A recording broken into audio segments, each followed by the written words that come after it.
नमस्कार दोस्तों, मैं प्रेम पंकज आप सभी का स्वागत करता हूं micro study friends. Micro study centre में आप सभी को मैं झारखंड जीके पढ़ा रहा हूं, जहां पर मैं अभी शुरू किया था उसमें डिस्ट्रिक्ट वाइज जानकारी आपको दे रहा था। इस डिस्ट्रिक्ट में पहला डिस्ट्रिक्ट हम लोग जामताड़ा पढ़ चुके थे, जो कि मेरा अपना ज़िला था जामताड़ा, साइबर क्राइम का हब। ये ना साइबर क्राइम का हब। ओके। और केवल साइबर क्राइम का हब नहीं था, यहाँ पर आप सभी जानते हैं कि जो पुस्तकालय है वो सभी पंचायतों में खोली जा चुकी है। ओके। उसके बाद यहाँ और एक चीज़ आपने महत्वपूर्ण पॉइंट क्या देखा था, जामताड़ा मतलब क्या होता है, सांपों का घर। ठीक है, सांपों का घर। ओके। और फिर इसमें एक पॉइंट हम लोगों ने क्या देखा था कि जामताड़ा जो है उसमें कल्याणेश्वरी मंदिर था, मिहिजाम पर्यटन स्थल था, सबसे छोटा जिला था, सबसे छोटा जिला नहीं, सॉरी, वन क्षेत्रफल के अकॉर्डिंग सबसे छोटा जिला है। ओके। और परसेंटेज में भी वन जो है वो सबसे कम है। और फिर हमने यहाँ क्या देखा था, जामताड़ा जो है उसमें एक कर्मठ ब्लॉक है जिसका नाम ईश्वरचंद विद्यासागर ब्लॉक कर दिया गया है। क्लियर है? ये सारे मुख्य पॉइंट हैं उस डिस्ट्रिक्ट से रिलेटेड, राइट। अब यहाँ पर अभी मैं जो क्लास लेना चाह रहा हूँ वो बेस्ड है आपका दुमका के ऊपर। पूरा दुमका की जानकारी मैं दूंगा आपको। तो दोस्तों, अगर आप मेरा वीडियो पूरा देख रहे हैं और मेरे चैनल से जुड़े हैं तो प्लीज़ मेरा माइक्रो स्टडी सेंटर चैनल जो है, ये लोगो है उसको सब्सक्राइब कर लीजिए, ज़्यादा से ज़्यादा शेयर कीजिए, लाइक कीजिए और मेरा मोटिवेशन बढ़ाते रहिए। तो ज़्यादा समय आप लोगों को नहीं लूँगा दोस्तों, चलिए मैं शुरू करता हूँ आज का क्लास दुमका डिस्ट्रिक्ट।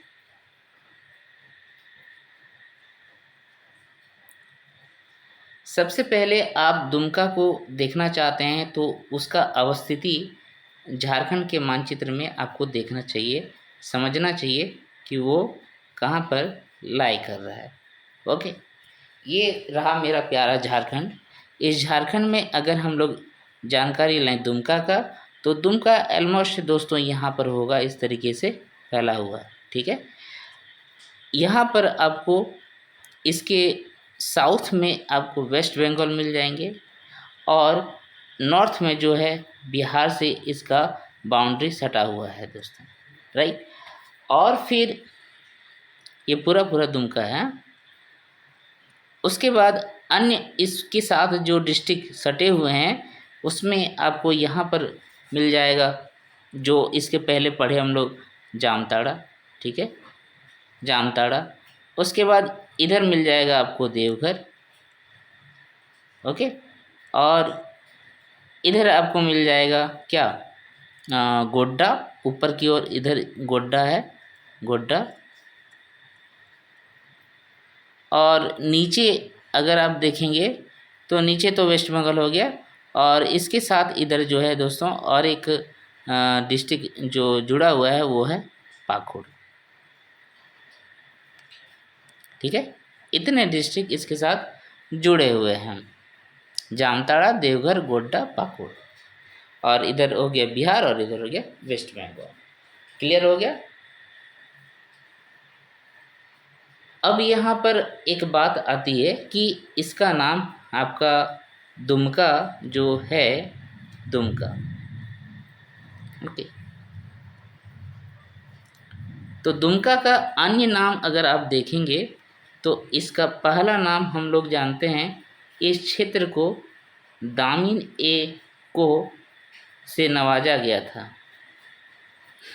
नवाजा गया था कहने का मतलब है दामिनी को क्षेत्र घोषित किया गया था, किसके द्वारा? अंग्रेजों के द्वारा। और इसका क्या मतलब होता है? दामिनी को का मतलब होता है पहाड़ियों का किनारा। क्या होता है? पहाड़ियों का किनारा। अब कुछ लोग बोलेंगे कि सर ये तो गलत है, दामिनी को क्षेत्र घोषित करने का मतलब था कि वो पूरा ज़मीन सरकार का हो गया, पहाड़ियों का किनारा। देखिए दामिनी कोस जो है फारसी शब्द है, उसका मतलब तो यही होता है, लेकिन अंग्रेज़ों ने अपने फ़ायदे के लिए दामिनी को इसको पुकारा था। इसका मतलब है कि वो क्षेत्र जो है सरकार का हो गया था। दूसरा पॉइंट इसमें क्या याद रखेंगे कि दुमका को अगर हम लोग उस टाइम में देखें, अंग्रेज़ों के टाइम पे देखें, तो इसको हम लोग संथाल शब्द में सुमक कहते थे। क्या कहते थे? सुमक। ओके। और ये सुमक का क्या मतलब होता है संथाल शब्द में? इसका मतलब होता है छोटा। अब इसको छोटा का संज्ञा क्यों दिया गया था? क्योंकि इससे जो बड़ा था वो एक था आपका रामपुर हाट और एक हो गया था आपका भागलपुर। ओके, ये क्षेत्र यहाँ पर इससे बड़ा था। क्लियर हो गया? अब यहाँ पर और एक मैं बात बताना चाहता हूँ कि ये जो क्षेत्र दुमका है ना, ये पहले दुमका नाम से नहीं जाना जाता था। ये इस क्षेत्र में पूरा क्षेत्र को हम लोग संथाल परगना के नाम से जानते थे। ये वही संथाल परगना क्षेत्र है जहाँ पर आपका सिद्धू कानू ने हुल विद्रोह प्रारंभ किया था। ठीक है, इतना समझ लीजिए आप। तो ये जो 1855 की जो कहानी है, 1855 में जो हुल विद्रोह हुआ था, इसके बाद ये संथाल परगना में एक उप जिला का निर्माण किया गया था, जिसका नाम जो रखा गया वो दुमका रखा गया। क्लियर है? समझ में आया बात? मैंने क्या बताया? मैं बता रहा हूँ कि 1855 में दुमका को उप जिला घोषित किया गया। दुमका को उप जिला घोषित किया गया है। ऐसा क्यों किया? क्योंकि अंग्रेज़ों ने हुल विद्रोह के बाद ये सबक लिया कि अगर यहाँ अच्छे से राज शासन चलाना है तो यहाँ के जो मूल निवासी है, संथाल लोग, पहाड़िया लोग, इन लोगों के हितों का रक्षा करना होगा। उसके तहत जो है यहाँ पर जो है एक प्रशासन को सुधारने के लिए उप जिले का निर्माण किया। तो आप यहाँ पर देखिए, अगर आपसे क्वेश्चन पूछ लिया जाए कि दुमका जिले का निर्माण कब हुआ था, तो आप यहाँ कह सकते हैं कि दुमका जिले का निर्माण 1855 में हुआ था। अगर आप आज़ादी के बाद देखें तो ऑफिशियली जो है इसको 1983 आप समझ सकते हैं, जो संथाल परगना को तोड़कर बनाया गया था। ठीक है, संथाल परगना अभी क्या है? प्रखंड है। और उस संथाल परगना में टोटल कितने प्रखंड, टोटल कितने डिस्ट्रिक्ट है? उसमें टोटल 6 डिस्ट्रिक्ट हैं अभी, है ना? 6 डिस्ट्रिक्ट हैं, राइट। हमारे कितने प्रखंड है? टोटल 5 प्रखंड है। उसमें दुमका एक प्रखंड जिसमें 6 डिस्ट्रिक्ट आता है। दुमका सॉरी, संथाल परगना एक प्रखंड है जिसमें 6 डिस्ट्रिक्ट आता है। इतना बात क्लियर हो गया? आप इसका स्क्रीनशॉट ले सकते हैं। ठीक है, अब चलते हैं आगे।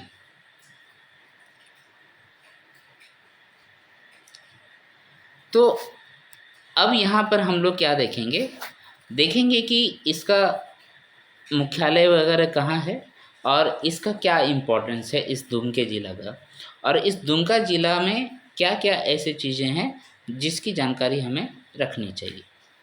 तो सबसे पहले तो आपने इसका गठन देख लिया। गठन कब हुआ था? आपको अगर 1855 का ऑप्शन ना मिले तो 1983 वाला रहेगा, तो 1983 आपको मारना है।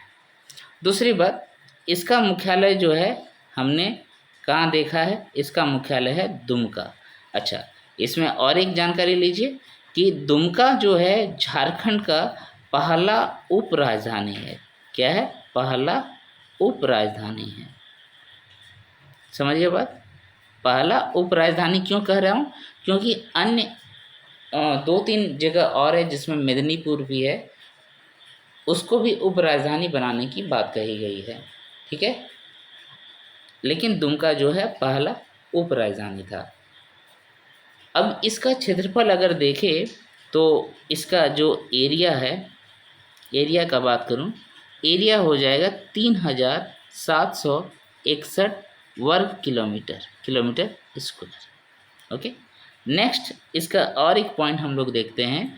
उसमें यहाँ देखिए, अगर पॉपुलेशन का बात करें, जनसंख्या का बात करें, तो जनसंख्या भी यहाँ पर अच्छा खासा है और ये लगभग 13,21,442 व्यक्ति है। और ये कौन सी घटना है, सॉरी किसके अकॉर्डिंग है, ये आपका 2011 के जनगणना के अनुसार है। जो 2011 के बाद तो अभी तक जनगणना हुई नहीं है, 2021 में होने वाला तो हुआ नहीं है। 2011 के जनगणना के अनुसार ये बातें कही जा रही हैं। यहाँ का जनसंख्या घनत्व देखें तो जनसंख्या घनत्व डेंसिटी, ओके, तो डेंसिटी भी यहाँ पर अच्छा खासा पाया जाता है। यहाँ पर लगभग 351 व्यक्ति प्रति वर्ग किलोमीटर में रहते हैं। नेक्स्ट पॉइंट, लिंगानुपात देखिए, लिंगानुपात यानी सेक्स रेशियो, तो ये सेक्स रेशियो यहाँ पर अच्छा है, खराब नहीं है। यहाँ पर 977, ठीक है, 977 सेक्स रेशियो पाया जाता है। और एक महत्वपूर्ण चीज़ और देख लेते हैं, इसमें हम लोग देखेंगे तो एजुकेशन देखेंगे, शिक्षा दर क्या है, एजुकेशन, ठीक है, साक्षरता दर जिसको कहते हैं, ये है 61.02%, ठीक है, 61.02%। आप दुमका क्षेत्र में जाएंगे तो काफ़ी भीड़ वाला एरिया भी आपको देखने को मिलेगा, दूर दूर में गांव बसे हुए हैं। ओके, तो ये तो रही जानकारियाँ ऐसी जिसको हम लोग कंप्लीटली सभी चीज़ें याद नहीं रख सकते, लेकिन अगर इंटरव्यू पॉइंट ऑफ व्यू से देखें तो ये बातें याद रखनी होती है और इस पॉइंट को ज़रूर से ज़रूर याद रखिएगा, राइट। अब इसके बाद वाला सेक्शन जाते हैं और हम लोग देखेंगे कि इसमें कितने प्रखंड हैं। हम तब से संथाल परगना को प्रखंड बोल रहे हैं, प्रमंडल है ना वो, प्रमंडल, तब से मैं गलत बोले जा रहा हूँ, प्रमंडल है वो। तो नेक्स्ट अब हम लोग देखेंगे कि इसमें कितने अनुमंडल हैं, कितने प्रखंड हैं, ठीक है। अब चलते हैं और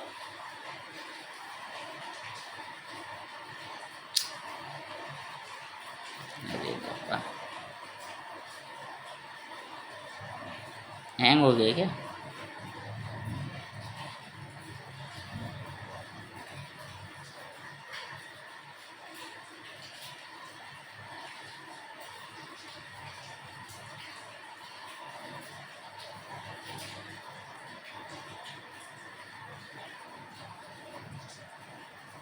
कुछ काम ही नहीं कर रहा।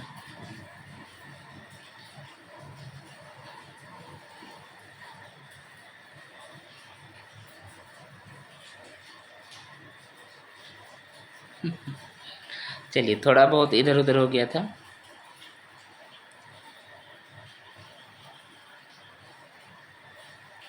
अब आते हैं और देखते हैं कि देखिए, यहाँ पर हम लोग देख लिए कि सबसे बड़ा जो होता है वो देश होता है। देश के नीचे जो होता है वो क्या होता है दोस्तों? राज्य होता है। और इस राज्य के अंदर क्या होता है? इस राज्य के अंदर आपका प्रमंडल होता है। और इस प्रमंडल के अंदर क्या होता है? अनुमंडल होता है। और इस अनुमंडल के अंदर क्या होता है? प्रखंड होता है। और इस प्रखंड के अंदर क्या होता है? प्रखंड के अंदर जो होता है वो आपका क्या? पंचायत होता है। और पंचायत के अंदर क्या होता है? गांव होता है। समझ गए बात? तो यहाँ प्रमंडल का बात कर रहे थे तो संथाल परगना प्रमंडल है।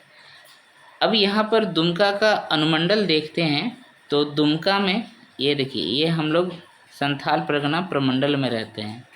दुमका का बात कर रहे हैं, ठीक है, संथाल परगना।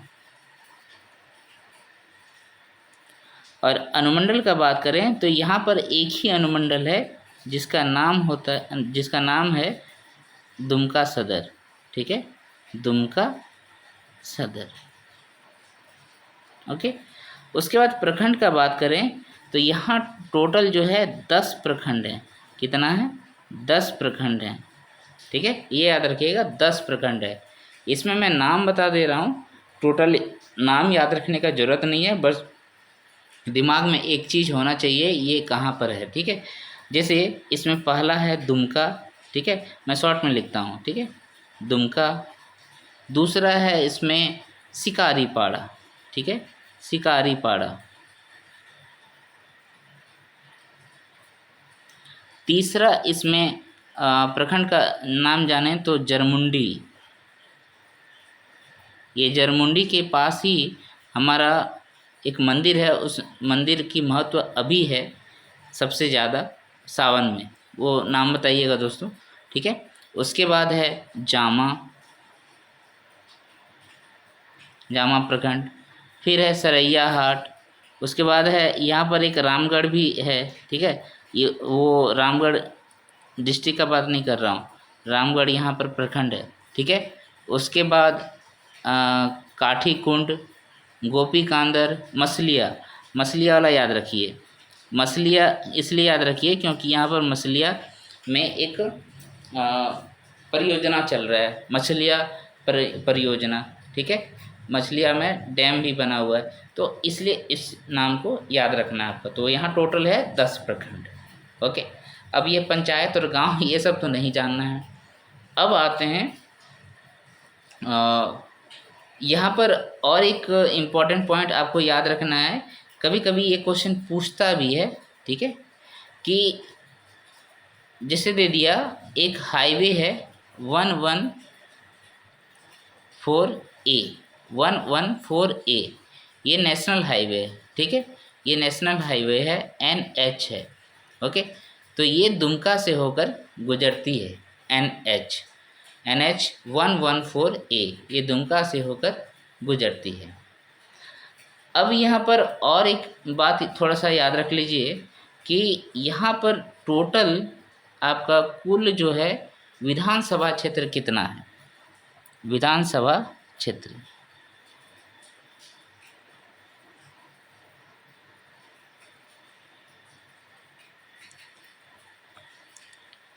विधानसभा क्षेत्र यहाँ देखें तो आपको 4 मिलेंगे। कितना मिलेंगे? 4, ठीक है। इसमें क्या क्या है? पहला तो आपको दुमका जानते हैं आप, दुमका पहला विधानसभा क्षेत्र। अच्छा, हेमंत सोरेन कौन सा विधानसभा क्षेत्र से है ये बताइएगा आप, हाँ। दूसरा है जामा, ठीक है, जामा। तीसरा आप देखेंगे शिकारीपाड़ा, ठीक है, शिकारीपाड़ा। और लास्ट में और एक है विधानसभा क्षेत्र यहाँ पर जरमुंडी, ठीक है, जरमुंडी, राइट। ओके। तो ये टोटल हो गए 4 विधानसभा क्षेत्र। तो मैं चलूँ अब नेक्स्ट स्लाइड में चलता हूँ। तो अब यहाँ पर हम लोग देख लेते हैं आके यहाँ की कुछ प्रमुख नदियाँ, ठीक है, रिवर्स।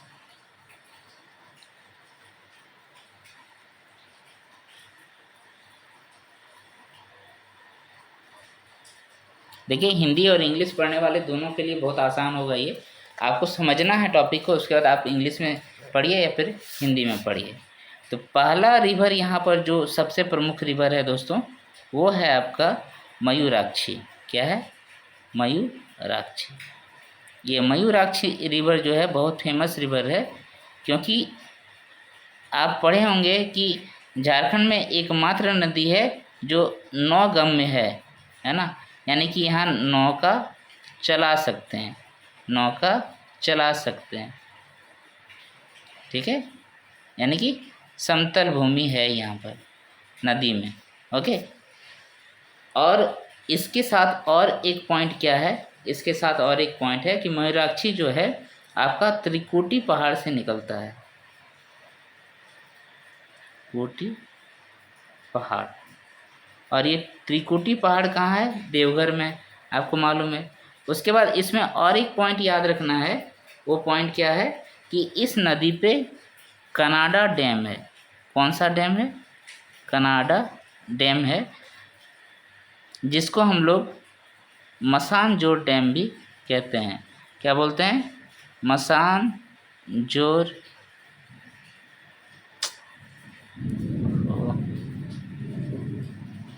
मसानजोर डैम। क्लियर है? इसका नाम कनाडा डैम भी है।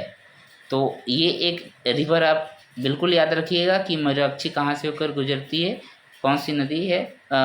तो ये मयूराक्षी जो है आपका दुमका से होकर गुजरती है। नेक्स्ट इसमें रिवर मैं बताऊंगा वो है आपका बांसलोई। ओके, बांसलोई।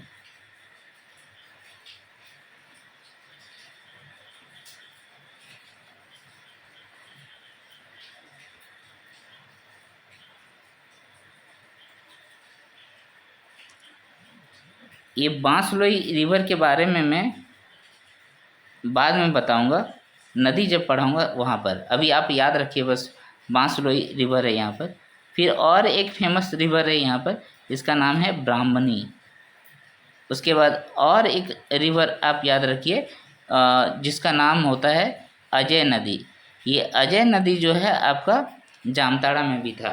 और अजय नदी जो है देवघर से भी होकर गुजरता है। ओके, और यहाँ पर सिकटिया में, सिकटिया नाम का एक जगह है, सिकटिया, जहाँ पर आपका क्या बनाया गया है? एक बैराज बनाया गया है। ठीक है, अजय रिवर। तो अजय रिवर जो है आपका दुमका से भी होकर गुजरती है। तो इतनी नदियाँ जो है आपका दुमका में बहती है।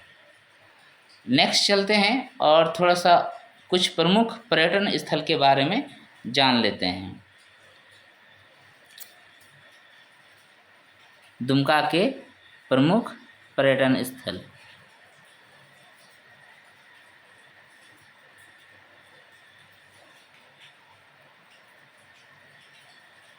देखिए अभी लिखने में दिक्कत हो रहा है, बाद में धीरे धीरे सुधर जाएगा ये। प्रमुख पर्यटन स्थल, तो सबसे पहला अगर आप देखेंगे तो पहला जो इसमें नाम आएगा तो मैंने बताया कनाडा डैम, जिसको मसानजोर डैम भी कहते हैं। ओके, मसानजोर। दूसरा इसमें आप याद रखिए वो है आपका क्या? तपात पानी, तपात पानी झरना है ना? तपात पानी जल कुंड है ये। ओके, तपात पानी जल कुंड, ये जल कुंड, गर्म जल कुंड है। ठीक है, उसके बाद आप इसमें और नाम याद रखिए। उसमें एक नाम पूछ चुका है पहले भी, झुमका जल कुंड। दुमका नहीं, झुमका जल कुंड। ओके, दुमका जल कुंड। उसके बाद दुमका में और आप क्या याद रखिएगा? झरिया पानी, झरिया पानी यहाँ पर जल कुंड है। और जल कुंड के लिए बहुत फेमस जगह। ठीक है, ततलोई, ये क्वेश्चन तो पूछ भी चुका है। ततलोई जल कुंड कहाँ पर है? तो ततलोई जल कुंड ये दुमका में है।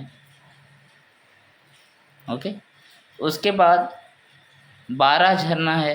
ठीक है, बारह झरना भी है और मलोटी गांव भी है। ओके,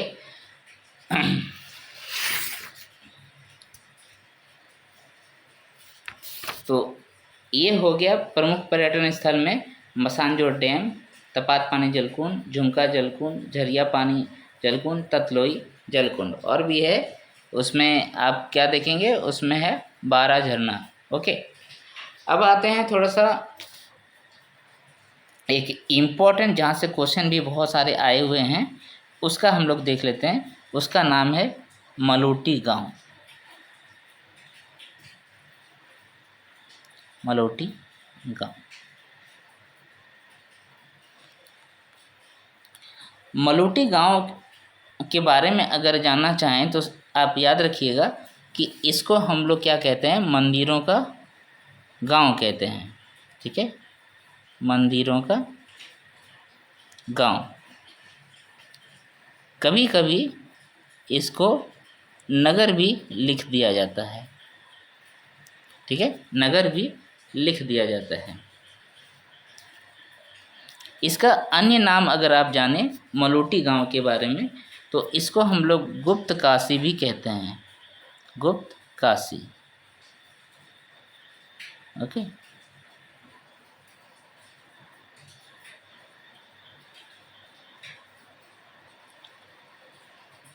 तो ये हो गया इसका उपनाम, मंदिरों का गांव या नगर और गुप्त काशी।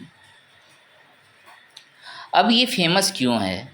ये इसलिए फेमस है दोस्तों क्योंकि यहाँ पर जो है गांव में 108 मंदिर बने हुए हैं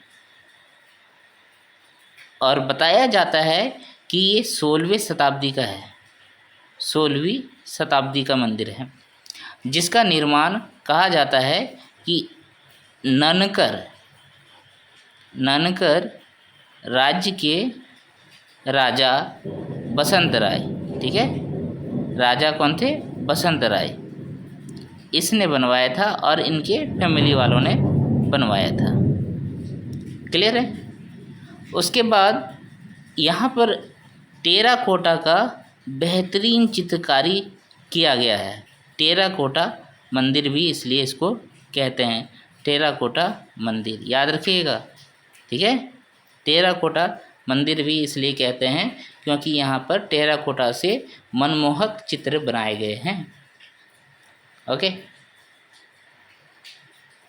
और मैं क्या कर दूं, क्या बता दूं, ये जो 108 मंदिर हैं इसमें 108 मंदिर में 72 शिव मंदिर हैं। अभी 72 मंदिर बचे हुए हैं, 152 शिव मंदिर हैं।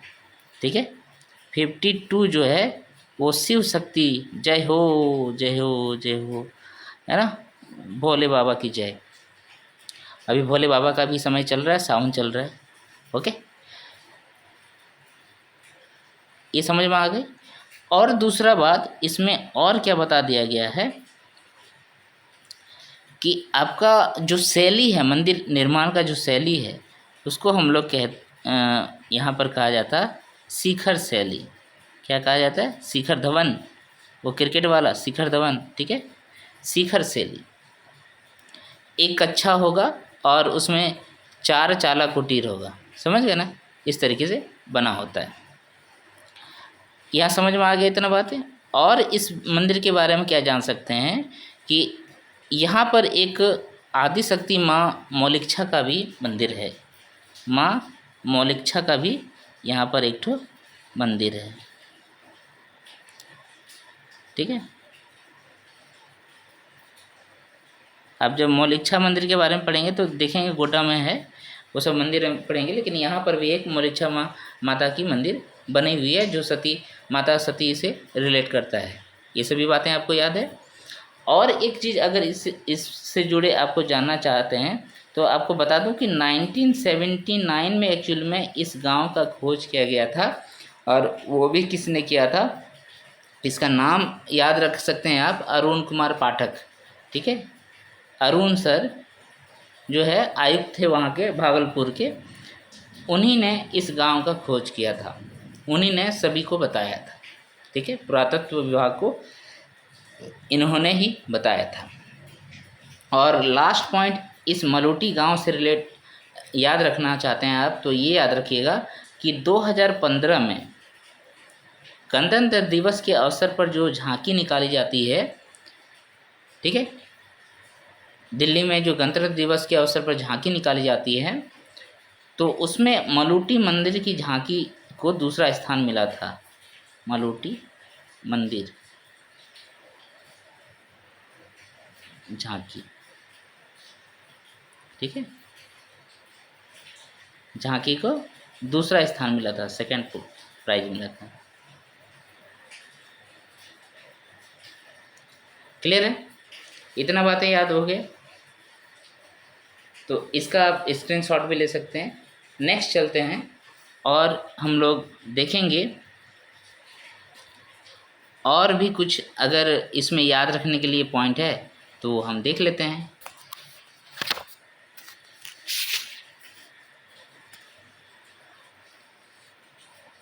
इसमें एक पॉइंट याद रखिएगा कि जो जरमुंडी मैंने बताया ना, ये जरमुंडी प्रखंड है। इसी जरमुंडी प्रखंड में आपका बासुकीनाथ मंदिर है। क्या है? बासुकीनाथ मंदिर। बासुकीनाथ मंदिर। और ये दोस्तों हमारे जो ग्रंथ है ना, उन सभी से जुड़ा हुआ है। आपको पता है समुद्र मंथन हुआ था, समुद्र मंथन, ये समुद्र मंथन से जुड़ा हुआ है समुद्र मंथन। ठीक है, उसमें कहा जाता है कि जब समुद्र को मथा जा रहा था पहाड़ से, और पहाड़ को कौन मथ रहे थे, किसकी सहायता से? तो शेषनाग के जरिए मथ रहे थे। तो उसी टाइम जो विष वगैरह निकला था भगवान शिव ने पिया था, है ना। तो उसी से रिलेट है ये बासुकीनाथ मंदिर। ठीक है, कहा जाता है कि यही वो जगह था जहाँ से वो सारी चीज़ें हो रही थी। ठीक है, उसी के नाम पे यहाँ पर ये रखा गया है बासुकीनाथ मंदिर। और ये मंदिर इसलिए अभी फेमस है क्योंकि जो आप बाबा धाम देवघर जाते हैं जल चढ़ाने के लिए, सुल्तानगंज से जल चढ़ाने के लिए, ठीक है, तो कहा जाता है कि वहाँ दर्शन करने के बाद अगर आपने बासुकीनाथ का दर्शन नहीं किया तो आपका संपूर्ण चीज़ें अधूरी रह जाएगी। ओके, इसीलिए ये मंदिर बासुकीनाथ मंदिर आप याद रखिएगा जरमुंडी में है। बाद बाकी इसकी कहानी और भी बताऊंगा मैं जब मंदिर हम पढ़ाएंगे। ठीक है, और बहुत जल्द वो क्लास शुरू करने वाले हैं, उसका भी सारा चीज़ें तैयार है। ओके, तो आज का जो क्लास है दोस्तों इतना ही रहेगा, जिसमें मैं आप सभी को ये ढेर सारा दुमका के बारे में जानकारी दे दिया हूँ। ओके, नेक्स्ट वीडियो में हम लोग देखेंगे संथाल परगना प्रमंडल के और एक ज़िले को, जिसका नाम होगा देवघर ज़िला। और वो देवघर ज़िला जो है आप सभी को पता है बहुत फेमस है। और अभी सावन महीने में तो सभी लोग देवघर देवघर ही करते रहते हैं। देवघर, देवों का घर देवघर। ओके, तो चलिए नेक्स्ट एपिसोड में आप सभी को देवघर ज़िला के बारे में जानकारी दूंगा। आप जुड़े रहिए मेरे साथ। ओके, तो दोस्तों आप मेरा माइक्रो स्टडी सेंटर जो चैनल है उसको यूट्यूब में ज़रूर से ज़रूर सब्सक्राइब कर लें, लाइक करें, वीडियो को ज़्यादा से ज़्यादा शेयर करें, ज़्यादा से ज़्यादा, ताकि मैं और भी लोगों तक रीच कर सकूं। और ख़ासकर कर्मठ वाले स्टूडेंट्स लोगों को मैं कहना चाहता हूं कि वो ज़रूर से ज़रूर मेरे इन वीडियो को देखें, सब्सक्राइब करें और अपने दोस्तों के बीच में, अपने फैमिली मेम्बर्स जो पढ़ाई कर रहे हैं उन सभी के बीच में शेयर करें। ठीक है, तो thank you for watching my video दोस्तों, बने रहिए मेरे साथ। मैं हूं प्रेम पंकज और आप सभी के लिए ऐसे ही फ्री में एजुकेशन जो सब्जेक्ट्स है उसको लाता रहूँगा। तब तक के लिए नेक्स्ट वीडियो में मैं लेके आता हूँ। तब तक के लिए आप लोगों को जय हिंद, जोहार, नमस्कार।